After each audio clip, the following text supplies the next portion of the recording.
So, hello everyone. Welcome back sa aming vlog. So, yan yung status ng bahay namin ngayon. Tignan nyo. Ayan. Oh. So, ito na yung tinatawag namin box house.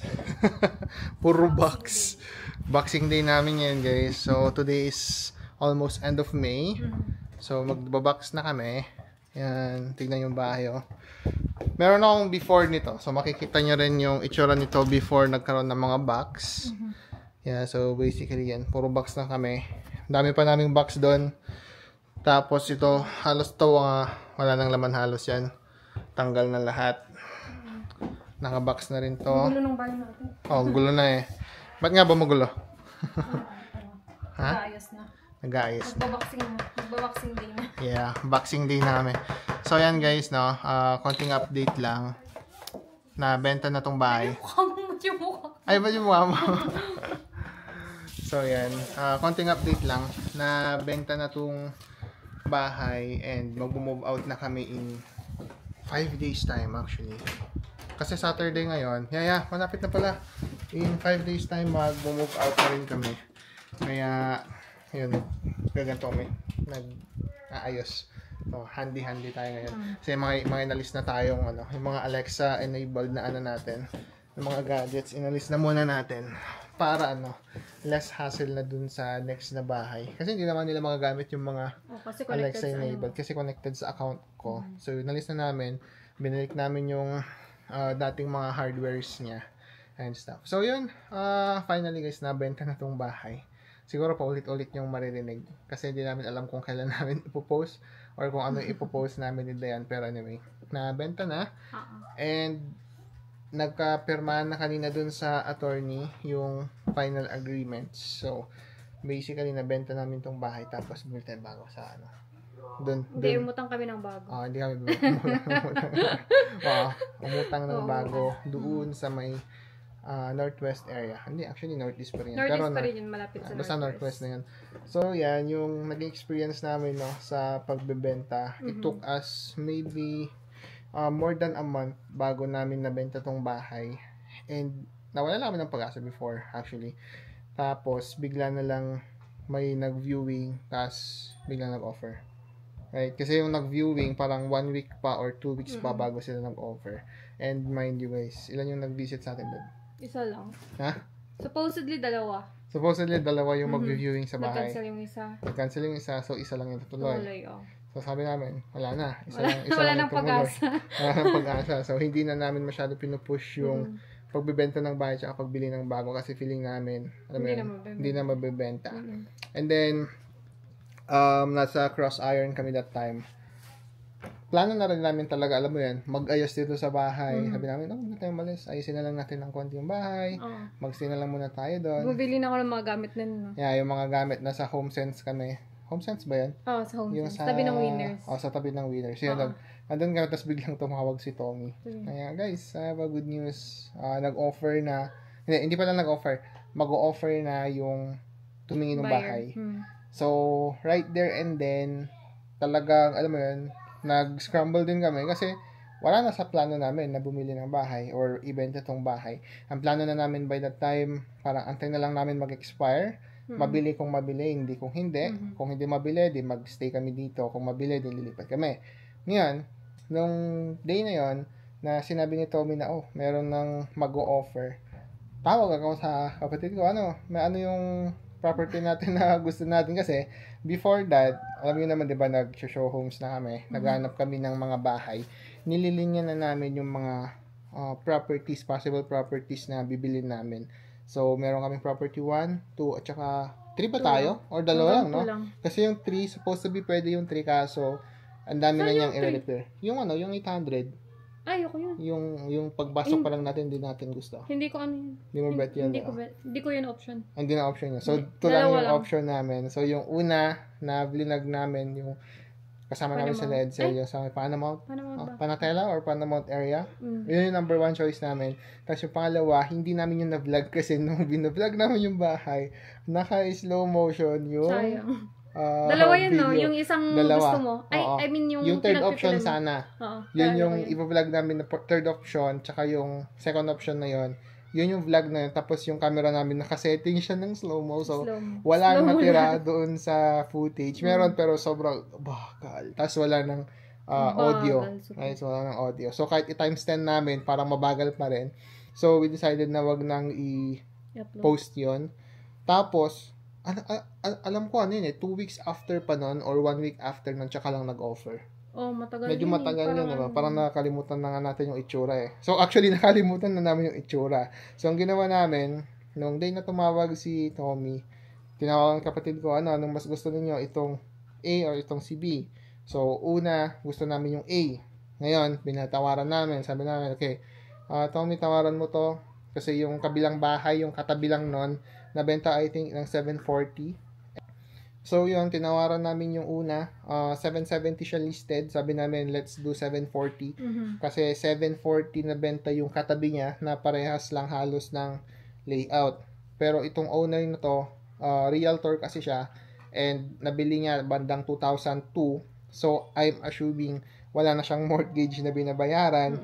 Kaya hindi siya nag-budge. I mean, nag-counter offer siya, parang 5,000 off lang. Tapos, yung pinaka-last na offer niya sa amin, parang 762, 500, parang ganun. Parang yun na yung sagad. Oh.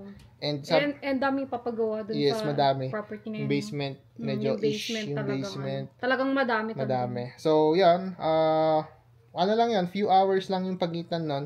Ayaw, then we went for option 2. Ngayon, sa option 2 naman, nakalimutan na kasi talaga namin yung itsura. Nag-book ulit kami ng parang, alam mo yun, inspection.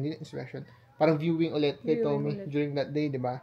Para ma-feel namin kung okay, ito na ba yung offer namin or hindi. Wala ka ng choice eh. Oo, kasi yun yung hirap pag pag nagbenta ka. No? Diba? Kasi pag nagbenta ka, merong possession date yung buyer mo, kailangan makahanap ka rin agad nung property na ipapalit mo doon, right? So, we don't have any choice. Ito na yung only choice namin kasi dalawang option nga lang. Actually, 3, pero ayan yun din yung isa. So, dalawa lang. So, down to the last one, tinawaran namin, nagkasundo naman kami sa presyo, and yun yung kinuha namin. Okay? Okay naman yun eh.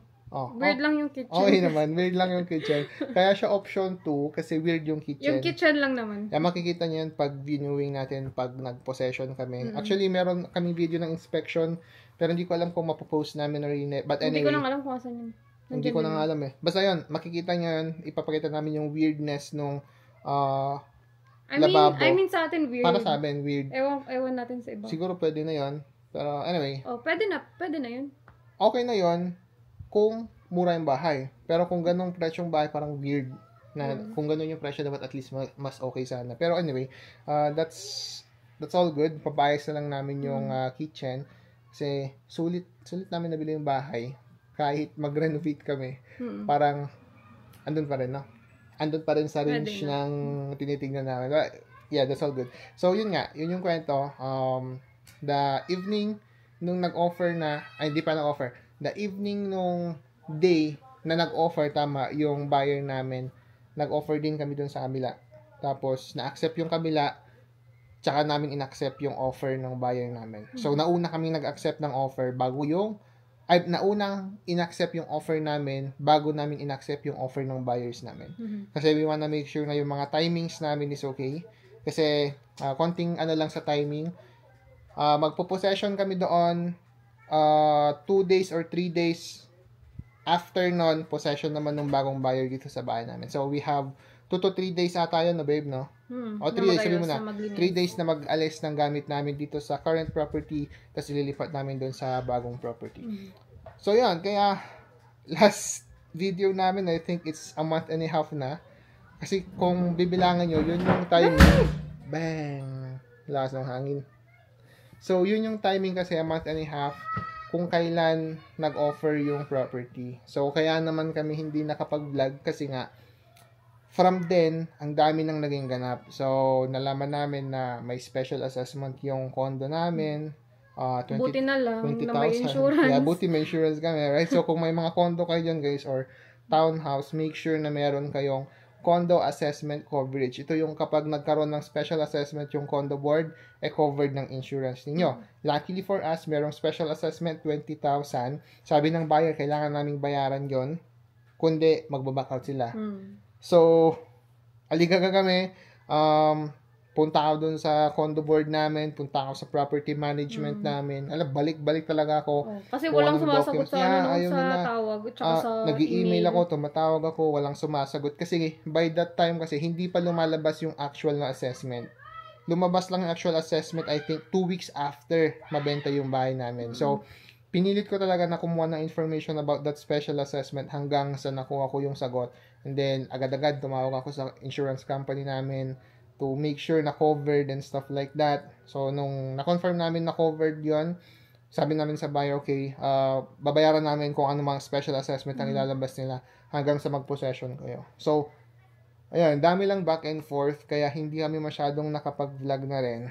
Kasi, super busy na rin sa pag-process ng transfer ng property. Right? Tapos, ang dami na rin naging problema sa Pilipinas, dito. Alam mo, patong-patong, no? Sabay-sabay din. So, yun lang yung update namin for today. Ayan, o. Mga boxes namin. Yung mga boxes din nila Edsel dyan sa kabila. Dami, puro box ngayon dito sa bahay namin. Kaya, ayun, siguro, from now, baka mas magiging... Paano, babe? Wala na tayong lagayan pala kasi basement sila adding mo na. Ano? Saan natin lalagay yung mga ano? Anyway. Garahe. O nga, no? Iniisip ko, kasi yung mga anik-anik namin doon sa basement. Pakita natin, babe. Tara. Toto, hindi nyo pa kalisi nakikita yung basement namin, no? Close mo na, babe. So, ito yung basement namin. Daming anik-anik nito ngayon. Yan. So, pagawa na namin to. Ito, mga basura na lang yan. Tadaan! Yan, dami pa namin mga box dyan. Sa amin lahat yan. Guys, gamit. Babe, baka may gustong bumili ng tabo, guys. Ano, live selling to? Dito mga baby, ilaw. So, ito guys, so punong-puno talaga ito nung Meron pa doon, hanggang doon. Sa dulo-dulo. Kaya ayusin pa namin yan. Di pa namin tapos dito sa baba. Alam mo ba kanina, babe? Di ba naglalabas ako ng mga gamit? Sabi ko nang nalabas. Sabi ko nang hindi natatapos. Hindi naubos. Meron pa sa lalim. May mga boxes pa dyan. Meron din dito. PS lang guys, kapag meron kayong basement, huwag nyo masyadong i-full pack yung sa may furnace niyo. Huwag nyo kaming tutula. Huwag namin gagayahin. Ito, may mga boxes pa dito and stuff. So, ito pala nang pinagawa namin, no? Ito yung office ko. Dati. Na naging bodega. Tapos, ano sana natin nilalagay itong mga to? Lagot to. Sa shed. So, ito lang naman yung basement namin. Yan yung munting basement namin. Dito ngayon si Jason, yung kapatid ni Diane, dyan siya nakatira. Si DJ. Ito yung CR niya. Yan, ito yung CR niya guys. So, ito, pinagawa na rin namin to dati. I think, ang reason kung bakit mas nabili tong bahay namin, no? Kasi kung hindi nyo alam guys, merong 13 na properties na for sale dito sa, namin, sa, tawag dito ba, condo. Sa area namin, sa townhouse namin, no? 13. Tapos, kami palang, isang nabenta nung March, isang nabenta ng April, yung sa amin, tapos isa yung last na nabenta May. So, parang isa per buwan lang yung nabebenta. Kasi, sobrang daming pagpipilian. So, ang tingin namin naman ni Diane, kaya ito yung mas pinili nung buyer. Kasi meron lang gawang basement. Kasi develop na yung basement namin. And pwede na nilang tirhan yung basement agad-agad, di ba? Ay, hihinga na naman ako. So, yun guys, yung display natin na pang exercise. Naging display bigla. Babe! Yeah! So, I guess guys, yan na lang muna for today's video. Habang-abang lang dun sa update namin dun sa magiging bagong bahay. Tutur namin kayo doon. And kung may mga tanong kayo paano magbenta ng bahay, paano bumili ng bahay dito sa Canada, just let us know. And we can connect you to certain individuals na makakatulong sa inyo. So, yun lang muna for today's video guys. Thank you so much for watching. Again, this is Adrian from There's Canada Vlog and this is my loving wife. Ayan. Always remember to stay humble and always stay focused sa iyong mga goals. And as always guys, we'll see you sa next vlog. Bye!